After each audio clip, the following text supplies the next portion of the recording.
భువనగిరి దగ్గర HMDA approved plots కేవలం 14,999 రూపాయలకి దొరుకుతున్నాయంటే నమ్ముతారా?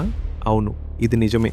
వరంగల్ హైవేపై హనుమపూర్ దగ్గర ఉన్న సువర్ణగిరి టౌన్షిప్ ఒక ప్రీమియం హెచ్ఎండిఏ లేఅవుట్ ప్రాజెక్ట్. ఇక్కడ మొత్తం 30 ఎకరాల్లో 421 విల్లా ప్లాట్స్ డెవలప్ చేస్తున్నారు. ఈ ప్రాజెక్ట్కి హెచ్ఎండిఏ అప్రూవల్ మరియు టీఎస్ఆర్ఈఆర్ఏ అప్రూవల్ ఉన్నాయి. బ్యాంక్ లోన్ ఫెసిలిటీ కూడా అవైలబుల్ ఉంది. గ్రాండ్ ఎంట్రన్స్ ఆర్చ్, 40 మరియు 30 అడుగుల CC roads, underground drainage system, park development with compound wall, avenue plantation with footpath, transformer and decorative street lights, overhead water tank, water supply వంటి modern facilities ఉన్నాయి. ఈ project దగ్గర Yadadri temple, AIIMS hospital, Bhongir railway station, Infosys మరియు ORR చాలా దగ్గరలో ఉన్నాయి. Plots price కేవలం 14,999 రూపాయలు పర్ స్క్వేర్ యార్డ్ మాత్రమే. మరిన్ని వివరాల కోసం కాల్ చేయండి 9666 99 33337.